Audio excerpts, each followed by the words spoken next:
উহুদ পাহাড় সম্পর্কে বুখারী শরীফের মধ্যে রিওয়ায়াত এসেছে। উহুদ পাহাড় এটা অত্যন্ত বরকতপূর্ণ একটি পাহাড়। যারা হজ ওমরায় গিয়েছেন তারা এই পাহাড়কে দেখেছেন। আমরা দোয়া করি আল্লাহ রাব্বুল আলামিন যারা গিয়েছেন তাদেরকে বারবার হজ ওমরা যাওয়ার তৌফিক দান করেন। আর যারা এখনো আমরা যেতে পারিনি, আল্লাহ রাব্বুল আলামিন আমাদেরকেও সেই হজ ওমরায় যে এই দুই চোখ দিয়ে উহুদ পাহাড়কে দেখার তৌফিক দান করেন। উহুদ পাহাড় সম্পর্কে আব্দুল্লাহ ইবনে আব্বাস রাদিয়াল্লাহু তাআলা আনহু থেকে বর্ণিত, আল্লাহ রাসূল সাল্লাল্লাহু আলাইহি ওয়াসাল্লাম বলেন, উহুদুন জাবাল, উহুদ এমন একটি পাহাড়, ইউহিব্বুনা ওয়া নুহিব্বুহু, উহুদ পাহাড় এমন একটি পাহাড় যে পাহাড় আমাদেরকে মহাব্বত করে ভালোবাসে এবং আমরাও সেই উহুদ পাহাড়কে মহাব্বত করি, ভালোবাসি। তো সেই উহুদ পাহাড় যেটা আমাদেরকে ভালোবাসে এবং আমরাও তাকে ভালোবাসি, আল্লাহ রাব্বুল আলামিন আমাদেরকে সেই পাহাড় দেখার তৌফিক দান করেন। আমিন। তো আমরা উহুদের যুদ্ধ সম্পর্কে আজকে কথা বলবো। উহুদের যুদ্ধ যে তৃতীয় হিজরিতে সংগঠিত হয়েছিল, এটার পিছনে একটা প্রেক্ষাপট আছে, একটা কারণ আছে। কেন উহুদের যুদ্ধ সংগঠিত হলো? তার কারণ হলো, আমরা বদরের যুদ্ধের ইতিহাস শুনেছি। বদরের যুদ্ধের ফলাফল ছিল কাফেরদের সংখ্যা ছিল 1000 আর মুসলমানদের সংখ্যা ছিল 313 জন। যুদ্ধের শেষের ফলাফল ছিল বদরের যুদ্ধে মুসলমানদের পক্ষ থেকে শহীদ হয়েছিল 11 জন। 11 জনের মধ্যে 7 জন ছিলেন মুহাজির, আর 7 জন ছিলেন আনসার, আর 4 জন ছিলেন মুহাজির, মোট 11 জন। অপরদিকে মুশরিকদের তাদের প্রায় 70 জন নিহত হয়েছে আর 70 জনকে বন্দী করে মদিনায় নিয়ে আসা হয়েছে। তাহলে আমরা ফলাফলের দিকে তাকালেই বুঝতে পারি বদরের যুদ্ধে মুশরিকরা কঠিন ভাবে পরাজয় বরণ করেছেন। তারা যখন পরাজয় বরণ করেছেন, করার পরে তারা সেই যুদ্ধে আরো মর্মান্তিক ঘটনা হলো, ওই 70 জনের মধ্যে 24 জন ছিল তাদের এলিট পার্সন, সমাজের নেতা, প্রধান প্রধান ব্যক্তি, এমন 24 জনকে তারা হারিয়েছে। যার কারণে তাদের ভিতরে খুব জ্বলন ছিল, ধাউ ধাউ করে আগুন জ্বলছিল, এই প্রতিশোধ আমরা কিভাবে নিব। এই প্রতিশোধের স্পৃহা নিয়েই তারা মক্কায় ফিরে যায়। মক্কায় ফিরে যাওয়ার পর বদরের যুদ্ধ সংগঠিত হয়েছিল। আবু সুফিয়ান তার যে বাহিনী নিয়ে আসছিল, 40 জনের একটা কাফেলা, যেটার মধ্যে প্রচুর পরিমাণ সম্পদ ছিল। আমরা বলেছিলাম তাদের সাথে 50,000 দিনার ছিল। আমরা যদি আমাদের টাকায় যদি এটাকে কনভার্ট করি, তাহলে এটার হিসাব আসে 2500 কোটি টাকা তাদের সাথে ছিল। তো এই সম্পদ নিয়ে আবু সুফিয়ান সেও ফিরে গেছে, মক্কাতে যে পৌঁছেছে। এদিক থেকে তারা যুদ্ধ করে যে পৌঁছেছে, এখন সবার মনে অনেক বেশি ব্যথা। 70 জন মানুষকে হারিয়েছে, 24 জন নেতাকে হারিয়েছে, আবু জাহেলের মতো ব্যক্তিত্ব, উদ্বার মতো ব্যক্তিত্ব, সাইবার মতো ব্যক্তিত্ব, এই জাতীয় ব্যক্তিত্বরা তাদের কাছ থেকে চলে গেছে। এখন তারা সেখানে যাওয়ার পরে একদিক থেকে তো স্পৃহা যে কিভাবে প্রতিশোধ গ্রহণ করবে। এখন আবু জাহেলের ছেলের নাম ছিল ইকরামা, তারপরে সফওয়ান ইবনে উমাইয়া, উমাইয়ার ছেলে সফওয়ান, তারা সহ কয়েকজন মিলে একত্রিত হয়ে তার আবু সুফিয়ানের কাছে গেল, যে বলল, এই যে আমাদের বাবাকে হারিয়েছি, আমাদের দাদা হারিয়েছি, আমাদের চাচা হারিয়েছি, নিকট আত্মীয় স্বজনকে হারিয়েছি, এটার যুদ্ধের একটা বড় কারণ ছিল তোমাদের সম্পদগুলো রক্ষা করতে। যে এখন আমাদের আবেদন হলো, তোমরা যত সম্পদ অর্জন করেছো, পরবর্তী যে যুদ্ধ আছে সবগুলো সম্পদ তোমরা যুদ্ধের জন্য ব্যয় করবে। তুমি কি প্রস্তুত আছো? আবু সুফিয়ান শুনে বলল, মুহাম্মদকে শেষ করার জন্য যা কিছু করা দরকার আমি সবকিছুতে প্রস্তুত আছি। আবু সুফিয়ান রাজি হয়ে গেল। আবু সুফিয়ান যখন রাজি হয়ে গেল, এখন যুদ্ধের জন্য প্রস্তুতি শুরু। তারা মদিনায় যাবে, মদিনায় যে অ্যাটাক করবে, সেখানে হামলা করবে। পুরা মক্কার মধ্যে ঘোষণা হয়ে গেল, সামনে যুদ্ধ সংগঠিত হবে, সবাই প্রস্তুতি নাও। এবং সেই প্রত্যেকের ভিতরে যেহেতু প্রতিশোধের স্পৃহা ছিল, এটার কারণে সেই যুদ্ধে শুধু পুরুষরা বের হয়েছে বিষয়টা এমন না, মহিলারা পর্যন্ত এই যুদ্ধে বের হয়েছে। আবু সুফিয়ানের স্ত্রী হিন্দা, সেও ওই যুদ্ধে বের হয়েছে, বলেছে যে আমরা তোমাদেরকে পাশে থেকে তোমাদেরকে গান বাদ্য, নাচ গানের মাধ্যমে উৎসাহিত দিব, যেন তোমরা যে কোনো মূল্যেই হোক সে প্রতিশোধগুলো গ্রহণ করতে পারো। এখন সবাই মিলে রওনা করেছে মদিনার উদ্দেশ্যে। তারা উহুদ পাহাড়ের কিছু আগে এসে তাদের ঘাঁটি ফেলেছে। অপর দিক থেকে এই সংবাদ চলে গেল আল্লাহ রাসূল সাল্লাল্লাহু আলাইহি ওয়াসাল্লামের কাছে যে মক্কা থেকে মুশরিকরা মদিনায় হামলা করার জন্য আসছে। আল্লাহ রাসূল সাল্লাল্লাহু আলাইহি সাল্লাম যখন এই তথ্য পেলেন, তখন সকল সাহাবায়ে কেরামকে নিয়ে বসলেন মশওয়ারা করার জন্য। সিরাত থেকে আমাদের শিক্ষা, এই যে মাশওয়ারা, বদরের যুদ্ধ আমরা দেখেছি আল্লাহ রাসূল সাল্লাল্লাহু আলাইহি সাল্লাম মাশওয়ারা করেছেন। উহুদের যুদ্ধ আসছে, মাশওয়ারায় বসে গেছেন। মাশওয়ারা এমন একটা বিষয়, দুনিয়ার কাজে হোক, দ্বীনি কাজে হোক, সকল কাজে এই মাশওয়ারার মাধ্যমে আল্লাহ রাব্বুল আলামিন অনেক বেশি বারাকা দান করেন। আমি আমার বিবেক দিয়ে একটা বিষয় নাও বুঝতে পারি, কিন্তু যখন আমি জ্ঞানী গুণী ৩-৪ জন মানুষের সাথে পরামর্শ করব, তখন দেখা যাবে আল্লাহ রাব্বুল আলামিন আমার জন্য একটা ভালো পথ অবশ্যই খুলে দিবেন। তাই আমরা আমাদের সকল কাজে মাশওয়ারা করব তো ইনশাআল্লাহ। তো আল্লাহ রাসূল সাল্লাল্লাহু আলাইহি সাল্লাম সাহাবায়ে কেরামকে নিয়ে বসলেন, বসে বললেন যে তারা তো চলে আসছে, এখন আমাদের করণীয় কি, আমরা কি করতে পারি। আল্লাহ রাসূল সাল্লাল্লাহু আলাইহি সাল্লামের ইচ্ছা ছিল যে মদিনার ভিতর থেকেই তাদের সাথে যুদ্ধ করার, তাদেরকে প্রতিরোধ করার। কিন্তু কিছু সাহাবী যারা বদরের যুদ্ধে যেতে পারেনি, তারা বলল, ইয়া রাসূলুল্লাহ, যারা বদরের প্রান্তরে যুদ্ধ করেছে তারা তো বিশাল ফজিলত অর্জন করেছে, আমরা তো সেই ফজিলত অর্জন করতে পারিনি। সুতরাং আপনি চলেন, আমরা উহুদ প্রান্তরে যাই, সেখানে যে আমরা যুদ্ধ করি। আল্লাহ রাসূল সাল্লাল্লাহু আলাইহি ওয়াসাল্লামের ইচ্ছা হলো যাবেন না, কিন্তু কিছু সাহাবী তাদের আবেগ প্রবণ হয়ে আল্লাহ রাসূলকে এই কথা বললেন। যখন দেখলেন ভালো একটা সংখ্যা এই জাতীয় কথা বলছে, তখন আল্লাহ রাসূল সাল্লাল্লাহু আলাইহি ওয়াসাল্লাম সেই মাশওয়ারার আলোকে, আল্লাহ রাসূলের মনের ভিতরে এটা না থাকা সত্ত্বেও যখন মাশওয়ারা এসেছে, সেই মাশওয়ারা অনুযায়ী ওইটা ফয়সালা দিয়ে দিলেন, বললেন সবাই যুদ্ধের জন্য প্রস্তুত হও। এখন যখন সবাই যুদ্ধের জন্য প্রস্তুত হচ্ছে, এমন সময় যে সাহাবীরা আবেগ দেখিয়েছে, তারা চিন্তা করলো আল্লাহ রাসূল সাল্লাল্লাহু আলাইহি ওয়াসাল্লাম তিনি তো এই বিষয়টাতে সন্তুষ্ট না, তিনি তো চাচ্ছেন না বাইরে যেতে যুদ্ধ করতে, কিন্তু আমাদের কথার কারণে ফয়সালা দিয়েছেন। তখন তারা এসে বলল, ইয়া রাসূলুল্লাহ, এই ফাঁকে আল্লাহ রাসূল সাল্লাল্লাহু আলাইহি ওয়াসাল্লাম যুদ্ধের অস্ত্র করে ফেলেছেন, বললাম যা কিছু আছে সবকিছু করে যুদ্ধের জন্য প্রস্তুতি নিয়ে নিয়েছেন। এখন এসে তারা বলল, ইয়া রাসূলুল্লাহ, আপনি মদিনায় থেকেই যুদ্ধ করেন, আমাদের ভুল হয়ে গেছে, আমরা এই বিষয়টাতে চাপাচাপি করেছি। আল্লাহ রাসূল বললেন যে এটা কোনো নবীর শান না যে নবী যখন যুদ্ধের পোশাক পরে ফেলবেন তখন যুদ্ধের পোশাক আবার খুলে ফেলবেন। নবী যখন যুদ্ধের পোশাক পরেছে, সাথে সাথে ফেরেশতারাও যুদ্ধের পোশাক পরিধান করে ফেলেছে। এখন আর যুদ্ধ থেকে ফেরার কোনো সুযোগ নেই, সুতরাং আমাদেরকে যুদ্ধ করতে যেতে হবে। এখন সৈন্য বাছাইয়ের পর্ব, কারা কারা যুদ্ধে যাবে। এখন সকল মুসলমানরা, সেই সময় সাহাবায়ে কেরামের ছোট বালক যারা ছিল, তাদের ভিতরে ঈমানের একটা স্পিরিট ছিল, যেটা আজকে আমাদের মাঝে নেই। ছোট ছোট সাহাবায়ে কেরাম চলে এসেছে, ইয়া রাসূলুল্লাহ, আমি যুদ্ধে যাব, আমি যুদ্ধ করব। আল্লাহ রাসূল সাল্লাল্লাহু আলাইহি ওয়াসাল্লাম, সামুরা ইবনে জুনদুব নামে এক ছোট বালক সাহাবী, ইয়া রাসূলুল্লাহ, আমি যুদ্ধে যাব। আল্লাহ রাসূল বললেন, তুমি ছোট, তুমি যুদ্ধে যেয়ে কি করবা, তুমি যেতে পারবা না, সেখানে যে কি করবা তুমি। আল্লাহ রাসূল যখন তাকে অনুমতি দিলেন না, সে কান্না শুরু করে দিয়েছে, ইয়া রাসূলুল্লাহ, আমি যেতে চাই, আমাকে অনুমতি দেন। তখন সামুরা ইবনে জুনদুব, এই সামুরার বাবা, এসে আল্লাহ রাসূলকে অনুরোধ করলো, ইয়া রাসূলুল্লাহ, সে ভালো তীর মারতে পারে, নিয়ে নেন যদি কোনো কাজে লাগে, আর কান্নাও করছে। আল্লাহ রাসূল বললেন যে ঠিক আছে, তাহলে চলো। এমন সময় সিরিয়ালে একের পর এক নির্বাচন করছেন, রাফে নামে আরেক সাহাবী আসলো, বালক সাহাবী, এসে বললো, ইয়া রাসূলুল্লাহ, আমিও যুদ্ধে যেতে চাই। আল্লাহ রাসূল বললেন, তুমি ছোট মানুষ, তুমি যুদ্ধে যেয়ে কি করবা। তখন সে বলল, ইয়া রাসূলুল্লাহ, আপনি তো সামুরা ইবনে জুনদুবকে অনুমতি দিয়েছেন, আর আমি সামুরা ইবনে জুনদুবের চেয়ে আরো বেশি শক্তিশালী, আমি বললাম যুদ্ধ করতে পারি, তার সাথে আমাকে কুস্তি লাগিয়ে দেন, দেখেন আমি তাকে পরাস্ত করে দিই। কি আগ্রহ দেখেন সাহাবায়ে কেরামের। আজকে আমরা মুমিনদেরকে উৎসাহ করে উঠাতে পারি না, কিন্তু সাহাবায়ে কেরামের বালক ছোট, কিন্তু কি স্পিরিট আল্লাহর রাস্তায় জিহাদ করার জন্য। তখন রাফেকে আল্লাহ রাসূল বললেন যে ঠিক আছে, রাফে আর সামুরা ইবনে জুনদুব, তোমরা দুজন কুস্তি লাগো, দেখি কে বিজয় লাভ করে।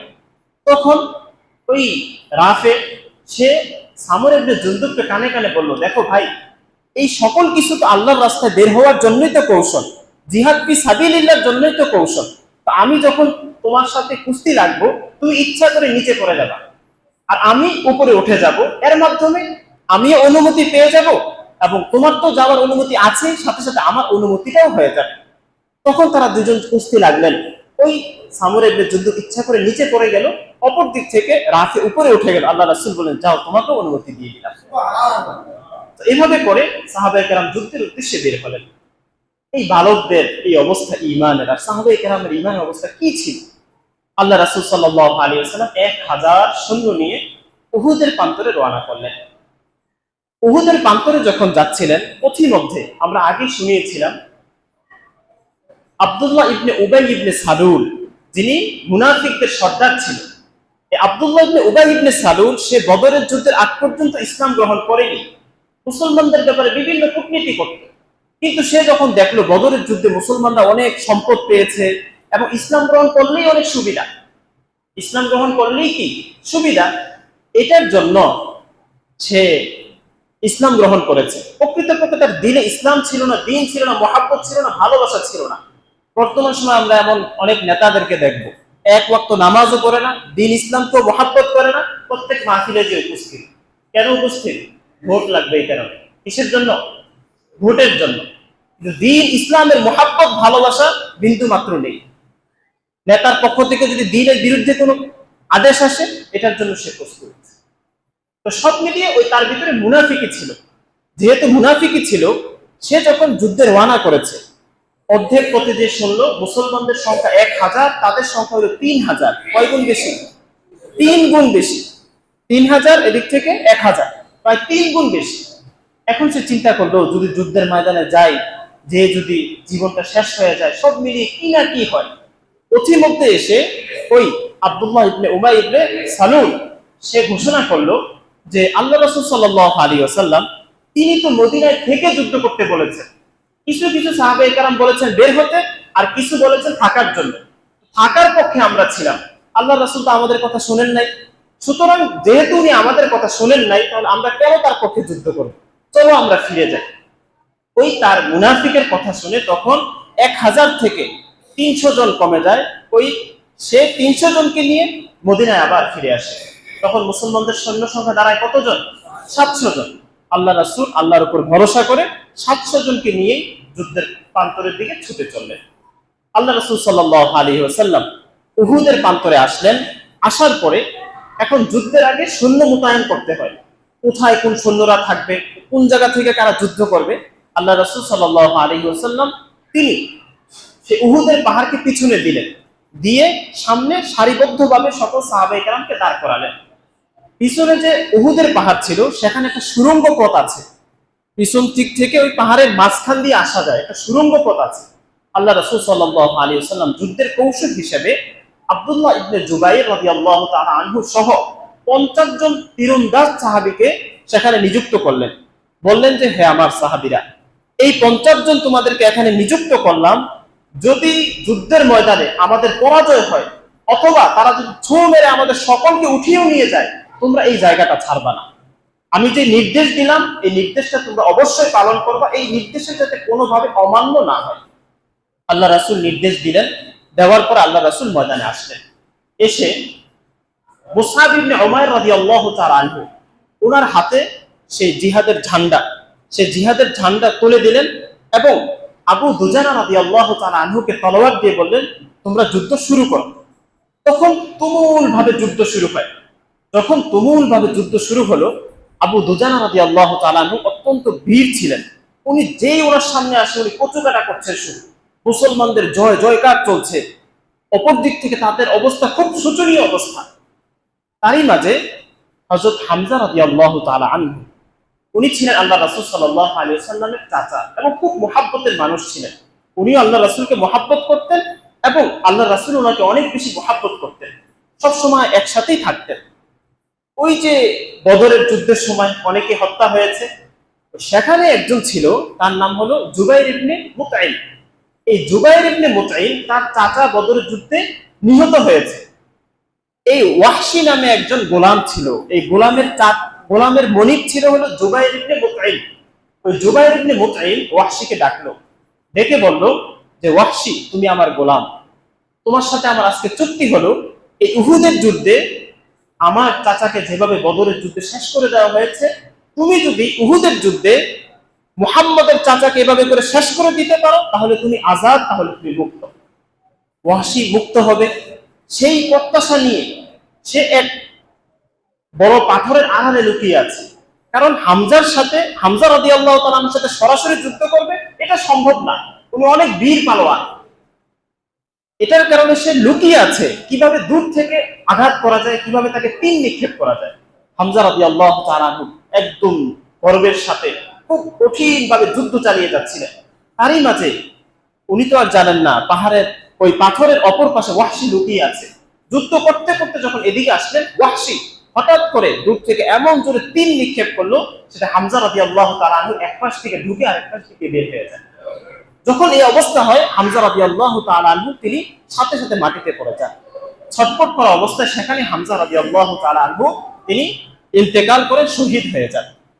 এই পরিস্থিতির মাঝে মুসলমানরা তারপরও খুব দক্ষতার সাথে যুদ্ধ চালিয়ে যাচ্ছিল, আর কাফেররা ধীরে ধীরে পিছনে হটছে, মুশরিকরা পিছনে হটছে। হাদিসের মধ্যে এসেছে, হাদিসের রওয়ায়াত, যে যখন মুসলমানরা এভাবে যুদ্ধ করছিল, কাফেরদের অবস্থা এমন হয়েছে, তাদের যে মহিলারা এসেছিল, ওই মহিলারা এত জোরে পালাচ্ছিল যে তারা যে কাপড় পরেছে কাপড় উপরের দিকে উঠিয়ে একদম দৌড়াচ্ছে, এমন অবস্থা। এই অবস্থার মধ্যে যুদ্ধের পরিস্থিতি অনেকটা মুসলমানদের নিয়ন্ত্রণে চলে এসেছে। মুসলমানদের নিয়ন্ত্রণে যখন চলে এসেছে, তখন তারা পালাতে শুরু করেছে, আর মুসলমানরা ময়দান দখল করে নিয়েছে।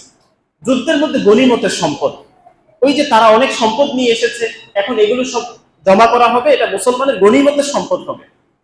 আল্লাহ রাসূল সাল্লাল্লাহু আলাইহি ওয়াসাল্লাম ওই যে 50 জন তীরন্দাজ, তাদেরকে বলেছিলেন, আমাদেরকে যদি ময়দান থেকে ছু মেরে নিয়ে যায়, আমাদের যত সমস্যা তোমরা নড়বা না এখান থেকে। কিন্তু তারা যখন দেখলো মুশরিকরা হচ্ছে, এদিক থেকে গনিমতের অনেক সম্পদ, তারা গনিমতের সম্পদ গুছাতে শুরু করেছে। আব্দুল্লাহ ইবনে জুবাইর তখন বলল, হে সাহাবীরা, আল্লাহ রাসূল নির্দেশ করেছেন, আল্লাহ রাসূল বলেছেন কোন অবস্থায় এই জায়গাটা না ছাড়তে। কিন্তু দেখা গেল 4-5 জন সাহাবী ছাড়া যারা ছেড়েছেন, তারা মনে করেছেন আমরা তো বিজয় হয়েই গেছি, আর এখান থেকে কি দরকার দাঁড়িয়ে থাকা। এই যে তাদের ভুল, একটা আল্লাহ রাসূলের একটা নির্দেশ অমান্য করা, এটার কারণে অল্প কিছুক্ষণের মধ্যে পরিস্থিতি আবার উল্টে যায়। খালিদ ইবনে ওয়ালিদের নাম আপনারা শুনেছেন। খালিদ ইবনে ওয়ালিদ তিনি ইসলাম গ্রহণ করার পরে যেমন বীর সাহসী মুজাহিদ ছিল, ঠিক তেমনি ভাবে ইসলাম গ্রহণ করার পূর্বেও তিনি বীর সাহসী মুজাহিদ ছিলেন। এই খালিদ বিন ওয়ালিদ সে যখন পালাচ্ছিল, পালানোর সময় সে হঠাৎ দেখলো যে মুসলমানরা সবাই ময়দানের মধ্যে গনিমতের মাল সংগ্রহ করছে, ওই যে সুড়ঙ্গ, ওই সুড়ঙ্গটা খালি। এখন যদি পিছন দিক থেকে হামলা করা যায়, তাহলে মুসলমানরা ওই দিক আছে, পিছন থেকে হামলা করলেই যুদ্ধের পরিস্থিতি পাল্টে যাবে। খালিদ বিন ওয়ালিদ তখন পিছন দিক থেকে আসলো, এসে কঠিন ভাবে হামলা করলো। হামলা করার সাথে সাথে 3-4 জন সাহাবী মাত্র, তারা তীর নিক্ষেপ করার টিকতে পারলো না, তারাও সেখানে শহীদ হয়ে গেল। এভাবে করে ময়দানের মধ্যে এসে তারা কঠিন ভাবে যুদ্ধ শুরু করলো। এখান থেকে আমাদের একটা শিক্ষার বিষয়, আল্লাহ রাসূল সাল্লাল্লাহু আলাইহি ওয়াসাল্লামের নির্দেশ, একটা নির্দেশ শুধু অমান্য করার কারণে যুদ্ধের পরিস্থিতি কতটা বিগড়ে গেছে আপনি অবাক হয়ে যাবেন। যখন তারা পিছন থেকে ঢুকেছে, ঢোকার পরে মুসলমানদেরকে এমন ভাবে হত্যা করা, নিহত করা শুরু করেছে, পরিস্থিতি পুরো পাল্টে যায়। এবং এক পর্যায়ে শয়তান ঘোষণা করে দেয় মুহাম্মদ শহীদ হয়ে গেছে। এই কথা যখন ছড়িয়ে পড়ে, সাহাবায়ে কেরাম যুদ্ধের মধ্যে পুরো থেমে যায়, অস্ত্রগুলো ফেলে দেয়, বলে যেই রাসূলের জন্য যুদ্ধ করতে এসেছি, যে রাসূলের পক্ষ হয়ে যুদ্ধ করতে এসেছি, সেই রাসূলুল্লাহ যদি দুনিয়া থেকে চলে যায়, আমার যুদ্ধের কি মর্ম আছে। অনেকেই তরবারি ফেলে দিয়েছেন, এমন একটা অবস্থা। এই পরিস্থিতির মধ্যে 2 জন মুশরিক তারা আস্তে আস্তে আল্লাহ রাসূল সাল্লাল্লাহু আলাইহি ওয়াসাল্লামের একেবারে কাছে চলে আসে। আসার পর আল্লাহ রাসূল সাল্লাল্লাহু আলাইহি ওয়াসাল্লাম দাঁড়ানো ছিলেন, লৌহ বর্ম পরা অবস্থায় ছিলেন। তারা এমন জোরে আল্লাহ রাসূলের চেহারার মধ্যে আঘাত করে, ওই আঘাতের সাথে আল্লাহ রাসূল সাল্লাল্লাহু আলাইহি ওয়াসাল্লামের সামনের 2টি দাঁত মোবারক শহীদ হয়ে যায়।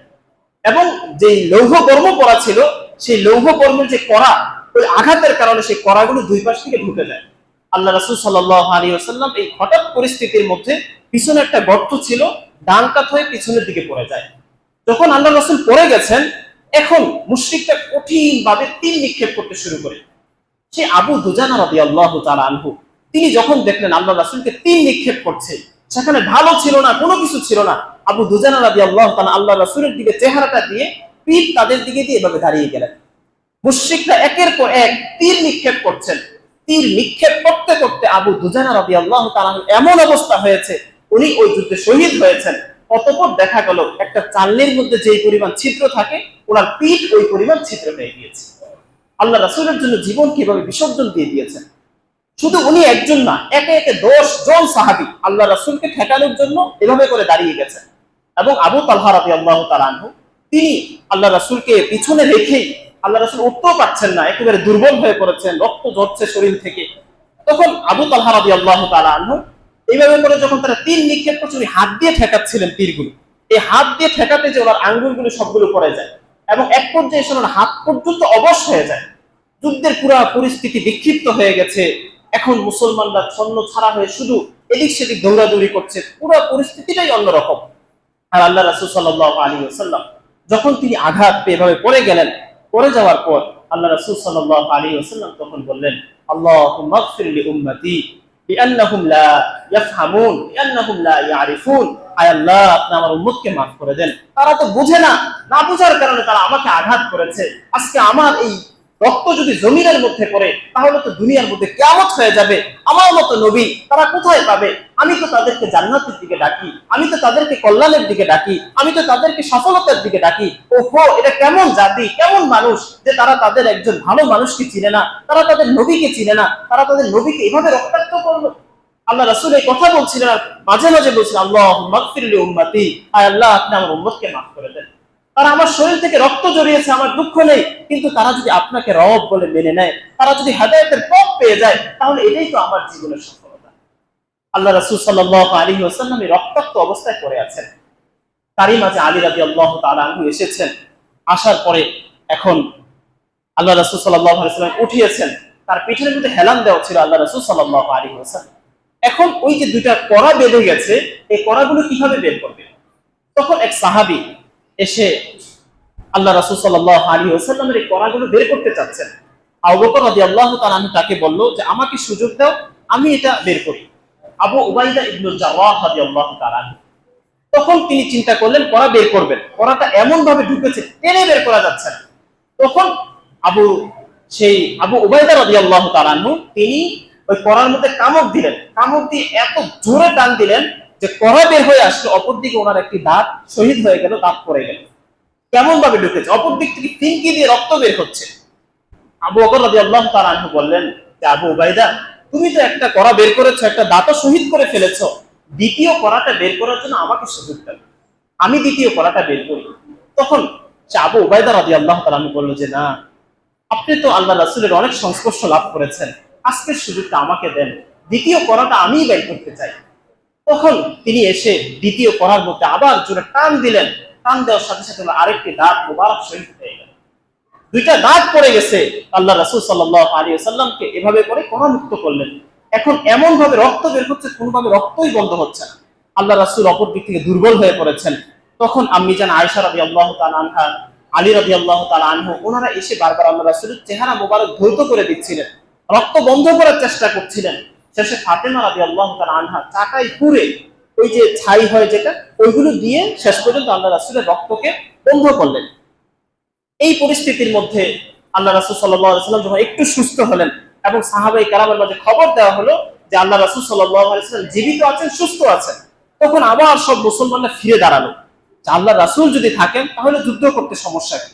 এমন সময় সবাই এসে আল্লাহ রাসূল সাল্লাল্লাহু আলাইহি ওয়াসাল্লামের পাশে একত্রিত হল। একত্রিত হওয়ার পর এমন সময় উবাই ইবনে, একজন মুশরিক, সে আল্লাহ রাসূল সাল্লাল্লাহু আলাইহি ওয়াসাল্লামকে দেখলো। উবাই ইবনে খালফ, সে আল্লাহ রাসূলকে দেখলো, দেখার পর মুহাম্মদ, তুমি এখনো জীবিত আছো, এখনই আমি তোমাকে হত্যা করছি। সে আল্লাহ রাসূল সাল্লাল্লাহু আলাইহি ওয়াসাল্লাম দিকে এগোচ্ছিল ধীরে ধীরে। আল্লাহ রাসূল সাল্লাল্লাহু আলাইহি ওয়াসাল্লাম বলল যে, তার পথটা ছেড়ে দাও আর আমার হাতে একটা নেজা দাও, বর্ম দাও। আল্লাহ রাসূল সাল্লাল্লাহু আলাইহি ওয়াসাল্লাম সে যখন কাছে আসলো, তাকে একটা বর্ম নিক্ষেপ করলো। ওই বর্ম তার শরীরে শুধু হালকা করে গলার এই পাশে একটু লেগেছে। একটু লাগাতে সে এত পরিমাণ ব্যথা পেয়েছে, সে যে ঘোড়ার উপর ছিল, ঘোড়ার থেকে পরে 3টা ডিগবাজি খেয়েছে। খাওয়ার পরে সে চিৎকার করছে যে, মুহাম্মদ কি করলো আমাকে, আমার জীবন শেষ। অন্যরা বলছে, আরে কি, একটু সামান্য খোঁচা লেগেছে। এই চিৎকার করতে করতে শেষ পর্যন্ত সে ইন্তেকাল করে। এখন যুদ্ধের পরিস্থিতি যেহেতু একটু অন্যরকম হয়ে গেছে, এখন সাহাবায়ে কেরাম থেকে শুরু করে সবাই ওই যে পাহাড়ের আড়ালে বিভিন্ন জায়গায় লুকানো অবস্থায় ছিল। এই অবস্থার মধ্যে আবু সুফিয়ান, সে ভেবেছে যে মুহাম্মদ ইন্তেকাল করেছে, আবু বকর ইন্তেকাল করেছে, ওমর ইন্তেকাল করেছে। এখন সে পাহাড়ের উপর দাঁড়িয়েছে, দাঁড়িয়ে ঘোষণা করছে, মুহাম্মদ কি জীবিত আছে? আল্লাহ রাসূল বলেছে, তোমরা চুপ থাকো, কথা বলো না। সে খুশি হয়েছে, যাক, মুহাম্মদ শেষ হয়ে গেছে। তারপর ঘোষণা করেছে, আবু কুহাফা কি এই যে আবু কুহাফার ছেলে কি ইন্তেকাল করেছে, সে কি এখনো জীবিত আছে, ঘোষণা করেছে। আল্লাহ রাসূল বলেছে কথা বলো না। শেষে ইবনে খাত্তাবের ছেলে কি জীবিত আছে, ওই যে ওমর রাদিয়াল্লাহু তাআলা আনহুর কথা। ওমর রাদিয়াল্লাহু তাআলা সবসময় গরম। আল্লাহ রাসূল পাশে বসা, কে উল্টাপাল্টা করেছে, ইয়া রাসূলুল্লাহ অনুমতি দেন তার গলাটা শরীর থেকে আলাদা করে দিন। সবসময় তলোয়ার নিয়ে প্রস্তুত থাকতেন। ওমর রাদিয়াল্লাহু খুব গরম মানুষ ছিলেন। তো যখন ওমরের নাম নিয়েছে আল্লাহ রাসূল তখন বলেছেন চুপ থাকো। ওমরের নাম যখন এসেছে কোনো কথা নেই, ওমর দাঁড়িয়ে বলতেছে মুহাম্মদও জীবিত আছে, আবু বকরও জীবিত আছে, উমরও জীবিত আছে। তুই জেনে রাখ সামনে তোর লাঞ্ছনা আর অপমান অপদস্থতা নির্ধারণ করবি। এই কথা শোনার পরে সুফিয়ান একটু থতমত খেয়ে গেল, যে আমি তো ভেবেছিলাম যুদ্ধে আমরা বিজয় লাভ করেছি। তখন সে ঘোষণা করেছে যে আমাদের লাত উজ্জার তারা জয় হোক, তারা সফল হোক। এবং এক পর্যায়ে সে এসে বলছে লানা উজ্জা ওয়ালা লাকুম উজ্জা, আমাদের উজ্জা আছে, তোমাদের তো উজ্জা নেই। তখন আল্লাহ রাসূল শিখিয়ে দিলেন যে বলো লানা মাওলানা ওয়ালা মাওলাকুম, আমাদের মাওলা আল্লাহ রাব্বুল আলামিন আছে আর তোমাদের কোনো অভিভাবকই নাই। এভাবে করে বিভিন্ন ধরনের কিছু কথাবার্তা হয়। কথাবার্তা হওয়ার পরে আবু সুফিয়ান তখন সেখান থেকে চলে যায়। তখন সে ঘোষণা করে যে যুদ্ধের পদ্ধতি এরকম, কখনো একজন বিজয় লাভ করে, কখন আরেকজন বিজয় লাভ করে, তারা ফিরে যাচ্ছিল। তো আল্লাহ রাসূল সাল্লাল্লাহু আলাইহি ওয়াসাল্লাম সাহাবায়ে কেরামকে নিয়ে যুদ্ধের শেষ অবস্থা এই মৃত সাহাবায়ে কেরামকে একত্রিত করছেন, কারা শহীদ হয়েছে। তখন দেখলেন হামজা রাদিয়াল্লাহু তাআলা শহীদ হয়েছেন। আল্লাহ রাসূল অঝরে কাঁদলেন, এত প্রিয় চাচা আজকে, এবং শহীদ হয়েছে এতটুকুই না, হিন্দা সেই হামজা রাদিয়াল্লাহু তাআলা বুককে ছিঁড়ে ফেলেছেন, ছিঁড়ে কলিজা বের করেছেন, বের করে তারপর চিবিয়েছেন প্রতিশোধ গ্রহণ করার জন্য। আল্লাহ রাসূলের ফুফু ছিল সাইফা রাদিয়াল্লাহু তাআলা আনহা, উনি এই তার ভাইকে দেখতে এসেছেন। আল্লাহ রাসূলের চাচা, ওদিক থেকে ফুফু ভাইকে দেখতে এসেছে। আল্লাহ রাসূল সাল্লাল্লাহু আলাইহি সাল্লাম বলল যে আমার ফুফুকে নিষেধ করে দাও। ফুফু যদি এই অবস্থা দেখে উনি অনেক কষ্ট পাবেন, তার ভাইয়ের যদি এই অবস্থা দেখে উনি অনেক কষ্ট পাবেন। তখন সাইফা রাদিয়াল্লাহু তাআলা আনহা দেখেন কত চমৎকার কথা বললেন। বললেন যে তোমরা মনে করেছো আমি বিব্রত বোধ করবো? না না না, আমার ভাই তার নাক কেটেছে, তার কলিজা কেটেছে, সবকিছু কেটেছে। কেন করেছে? একমাত্র লিওয়াজহিল্লাহ, আল্লাহর জন্য করেছে। আল্লাহর জন্য যেহেতু সে করেছে, সে তো সফল মানুষ, আমি কেন মন খারাপ করবো? আমি তো অবশ্যই ধৈর্য ধারণ করব এবং আমি শুকরিয়া আদায় করবো যে আমার ভাই আল্লাহর রাস্তায় শহীদ হয়েছে। একজন মহিলা, তার ভিতরে কি পরিমাণ চেতনা ছিল। এভাবে করে সাহাবায়ে কেরাম বিভিন্ন লাশ একত্রিত করছেন। এক সাহাবীকে আল্লাহ রাসূল পাঠালেন যে দেখো সাদ ইবনে আবি রবিআ ওর অবস্থা কি, একটু যে দেখে আসো। তো যে দেখলেন সাদ ইবনে আবি রবিআ তিনি আহত অবস্থায় পড়ে আছেন। ওনার শরীরের মধ্যে 70টা জখম হয়েছে। কয়টা জখম হয়েছে? 70টা আঘাত। তখন এই অবস্থা দেখে আল্লাহ রাসূল সাল্লাল্লাহু আলাইহি ওয়াসাল্লাম সাহাবী গেলেন, যে বললেন যে আল্লাহ রাসূল তোমার অবস্থা জানতে বলেছেন এবং তোমার এখন কি পরিস্থিতি। তখন সে বলল আল্লাহ রাসূলকে আমার সালাম বলবা, আর পাশাপাশি বলবা এখনো তো আমার ইন্তেকাল হয়নি, এখনই আমি জান্নাতের খুশবু পেতে শুরু করেছি, এখনই আমার নাকের মধ্যে জান্নাতের খুশবু আসছে। আরেক সাহাবী আমর ইবনে জামুরা, আমর ইবনে জামুরা রাদিয়াল্লাহু তাআলা উনি খুরা ছিলেন, ভালো করে হাঁটতে পারতেন না। যখন এই উহুদের যুদ্ধের ডাক এসেছে তখন উনি লাব্বাইক, যুদ্ধের জন্য প্রস্তুত। ওনার ছেলে ছিল 4 জন, যুবক ছেলে। ছেলেরা বলল বাবা আমরা তো যুদ্ধে যাচ্ছি, আপনি বৃদ্ধ মানুষ, খুরা মানুষ, আপনি যুদ্ধে যেয়ে কি করবেন? সে বলল আমি এত কিছু বুঝি না, আমি যুদ্ধে যেতে চাই। সন্তানরা শেষ পর্যন্ত এসেছে, এসে আল্লাহ রাসূলকে বললেন যে ইয়া রাসূলুল্লাহ আব্বাজান তো কোনোভাবে মানতেছেন, খুরা মানুষ আবার যুদ্ধে যাবে, বৃদ্ধ মানুষ। তো বললো যে ঠিক আছে তোমার বাবাকে নিয়ে আস। যখন ওই বাবাকে নিয়ে আসা হলো তখন বাবা এসে বলতেছে ইয়া রাসূলুল্লাহ আমার কি মন চায় না যে আমি শহীদ হই, আমার কি মন চায় না যে আমি খুরা পানি হাঁটতে হাঁটতে আমি জান্নাত পর্যন্ত যে পৌঁছি। ইয়া রাসূলুল্লাহ আপনি কি আমাকে সুযোগ দিবেন না? এই কথাগুলো যখন তিনি বললেন আল্লাহ রাসূল আর সহ্য করতে পারলেন না, বললেন যে হে আমার সাহাবী যাও তুমি আল্লাহর রাস্তায় যুদ্ধ করো। এই উহুদের যুদ্ধের মধ্যে উনিও শহীদ হয়েছেন। ওনার শরীরের মধ্যে 90টা জখম ছিল, কতগুলো আঘাত খেয়েছেন, কিন্তু দ্বীনের জন্য, ইসলামের জন্য সবকিছু মাথা পেতে নিয়েছেন। সাহাবায়ে কেরামের এই কুরবানির মাধ্যমে আজকে আমরা দ্বীন পেয়েছি। সাহাবায়ে কেরাম যদি সেই কুরবানি না করতেন আজকে আমাদের পর্যন্ত দ্বীন এত সুন্দরভাবে আসতো না। মুসআব ইবনে উমাইর রাদিয়াল্লাহু তাআলা আনহু, যার হাতে ঝান্ডা ছিল, ওই সাহাবী, তিনি অনেক বড় আদরের দুলাল ছিল। আগেও আপনাদেরকে ঘটনা শুনিয়েছি। উনি যখন ইসলাম গ্রহণ করেছেন ওনার মা প্রথম ওনার খানা বন্ধ করে দিয়েছে যে তুমি ঘরে খাবার খেতে পারবা না। যখন দেখলো তারপরেও তিনি ইসলাম থেকে ফিরে আসছেন না, ওনাকে ঘরে থাকা বন্ধ করে দিয়েছে। সেই মরুভূমির মধ্যে উত্তপ্ত বালির উপর থাকার কারণে তার শরীরের মধ্যে ফোস্কা পড়ে গিয়েছে। এত কষ্ট করেছেন। সেই মুসআব ইবনে উমাইর রাদিয়াল্লাহু তাআলা আনহু তিনি ওই যুদ্ধে শহীদ হন। শহীদ হওয়ার পরে এখন আল্লাহ রাসূল সাহাবায়ে কেরামকে দাফন করছেন। একই কবরে একাধিক সাহাবাকেও দাফন করেছেন এবং কাফনের কাপড়ও এত যথেষ্ট ছিল না। সেই মুসআব ইবনে উমাইর আদরের দুলাল, কত ধনীর সন্তান, এখন কাফনের কাপড় মিল হচ্ছে। এত ছোট কাপড় যদি মাথা ঢাকতে যায় পা খুলে যায়, পা যদি ঢাকতে যায় আবার মাথা খুলে যায়, এমন এক অবস্থা। আল্লাহ রাসূল বললেন যে ঠিক আছে, তোমরা তার মাথার অংশ ঢেকে দাও আর পায়ের অংশগুলোকে খোলা রাখো।